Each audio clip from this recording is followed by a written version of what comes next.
Hello, I'm here with Joe at the El Paso Zoo. We've just had an excellent Wings of the World bird show with all kinds of fascinating birds out showing to the people. But Joe, what I'd really like you to talk to us about is your work with the condors. Yes, it was actually about 27 years ago I started getting involved with condors. The Fish and Wildlife Service actually was breeding South American Andean condors as a practice learning curve before diving into California condor restoration. And when Andean condors sort of got left behind, that was what really challenged me to want to get more involved with them. So we now help condors in several different ways. We use a couple of our Andean condors in our shows, both here in El Paso and other locations that we do, and that helps show people how big a condor is, how beautiful they are, helps get their attention, get them thinking about condors.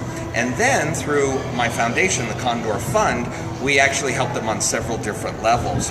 At one point we share our donations with other groups like the Peregrine Fund at the Grand Canyon, who is monitoring the California Condor program there, and I've gone up there and helped them test those birds for lead and help re-release them to the wild. It's very fun. But there is a lot of people working with California condors, not so many with Andean condors. So with the Andean condors, there's still a festival going on in southern Peru called the Yawar Festival. It's where they actually strap condors to the backs of bulls for bullfights. We're fighting very hard to get that stopped. We're raising money to take trips both to Washington, D.C. to meet with the Peruvian ambassador, as well as to go all the way to Lima and meet with the Minister of the Interior. As a condor trainer and someone who's very knowledgeable in condors, I'm a very strong voice for them, and they're actually willing to meet with me. So we're going to do some good there. I think the tourists aren't too thrilled about that either, so that might give you a little bit of... Luckily, it's not in an area where the tourists are. It's up in what's called the Apurimac area, which is way up in the high country. I mean, even your eco-tourists, who are important fundings for these economies, these nations, won't be thrilled for this, and they give them a little bit more pressure.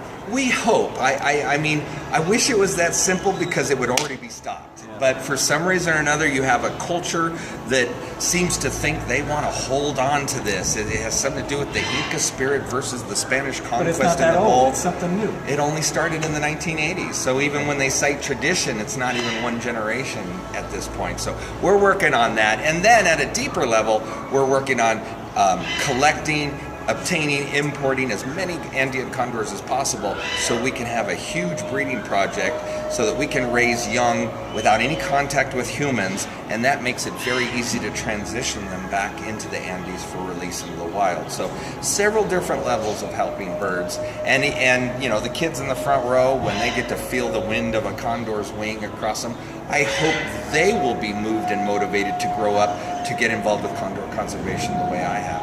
Great. Real quick for the video, your website. The website is thecondorfund.org, and that'll help explain about these Yawar festivals and also the work that we're doing.